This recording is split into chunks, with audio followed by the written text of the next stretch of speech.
एक जनाबाई हुई, राजाशाही जमाना था, तो राजा के यहाँ राजा राज करते थे, तो वहां सब पूरा नगर था।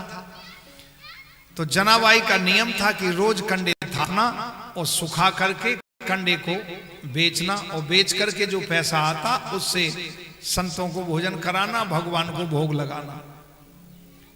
अब जनाबाई के कंडे बहुत अच्छे बनते थे, लेकिन भगवान की भक्ति करती थी जनाबाई।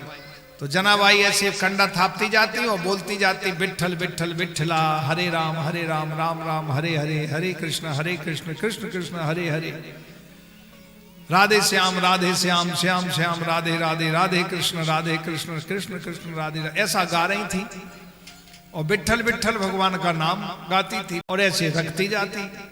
और जो सूखते जाते हैं उनको ऐसी डेढ़ लगी रहती है कि एक बार थाप दो तो 5-6 दिन में कंडे सूख जाते, 6-7 दिन में। तो उस हिसाब से उनका वो क्रम चल रहा था। अब जो कंडे की चोरी करने वाले चोर थे, उन्होंने देखा जनाबाई के कंडे बहुत अच्छे हैं, तो जनाबाई ने अपने कंडे का एक बिटा ढेर लगा लिया था। जैसे इकट्ठे हो जाते हैं तो उसको ढेर लगाते, उसको क्या कहते हैं यहाँ तुम्हारे यहाँ? बिटोरा। हाँ बिटोरा, हाँ बिटोरा ही कहते हैं, ठीक।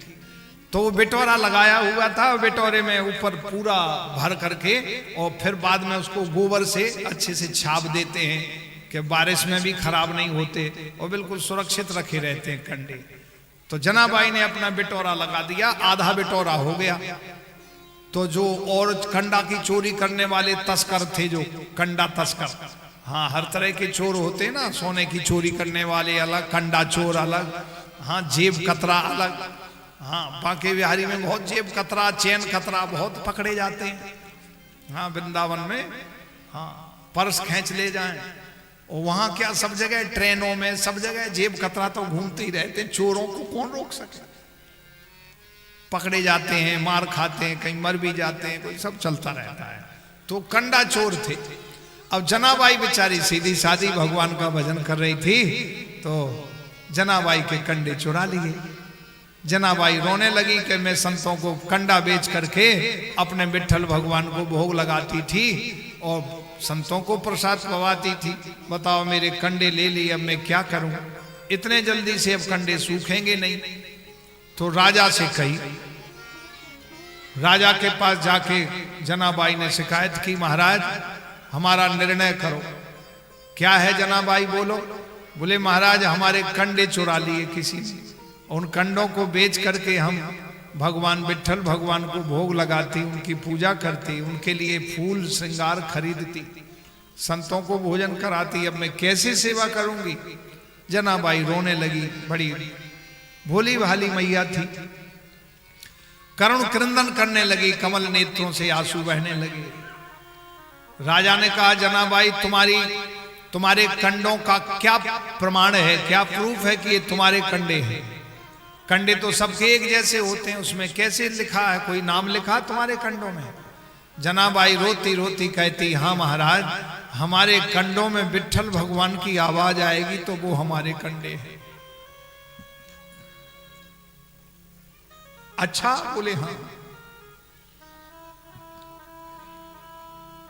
राजा ने सबको बुलाया अपने सिपाहियों को, जाओ पूरे नगर के कंडों की तलाशी ली जाए और सब कंडों को कान में लगा के देखो, जिसमें आवाज आए जनाबाई के कंडों में विठ्ठल भगवान की, वो अलग लेके।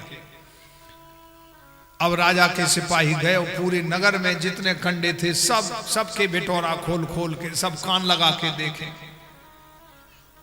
देखते देखते आधे से ज्यादा नगर के कंडे कान में लगा लगा के सुने, किसी में नाम नहीं आया।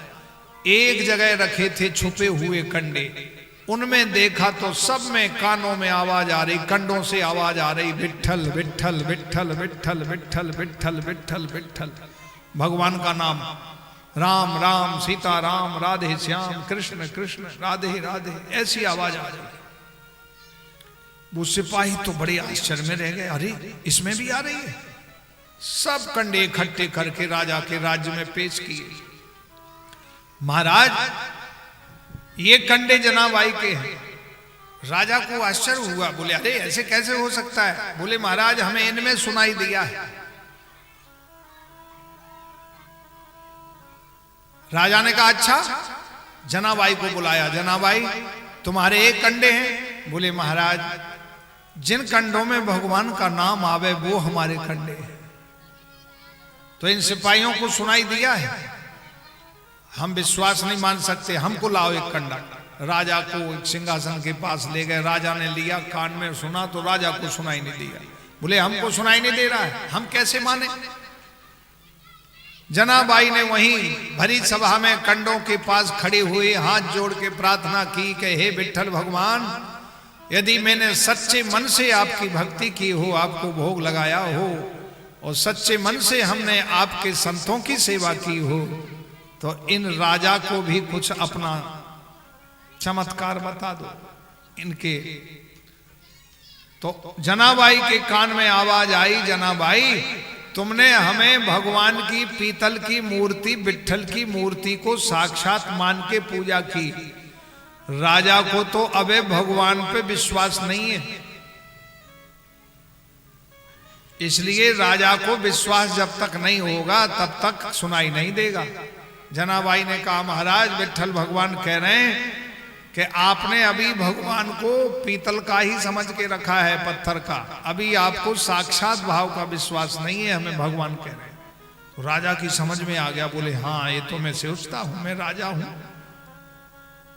तो सिंहासन से उतर के आया तो बोले माई जनाबाई हमें कैसे दर्शन होंगे भगवान के? जनाबाई ने भगवान से फिर पूछा कि प्रभु राजा को दर्शन कैसे होंगे?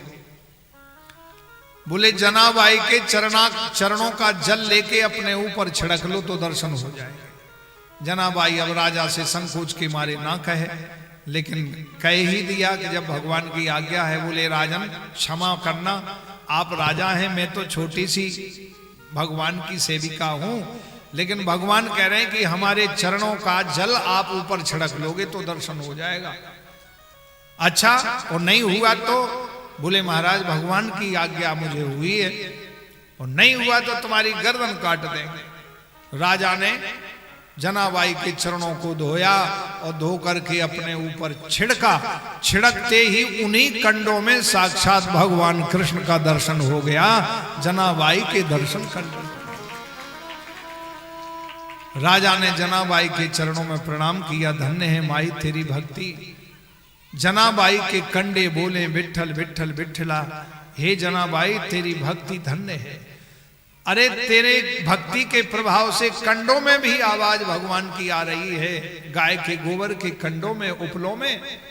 कितनी भक्ति होगी जनाबाई तुम्हारे हृदय में, धन्य है तुम्हारी भक्ति, धन्य है। तो जो सच्चे मन से भगवान की भक्ति करता है, चाहे वो कंडा थापे, चाहे गोबर डाले, चाहे खेत में काम करे, चाहे भैंसिया लगावे, चाहे गैया दोहवे, लेकिन हृदय से भगवान की सच्ची भक्ति करता है तो भगवान उसको साक्षात दर्शन दे देते हैं, कृपा कर देते हैं।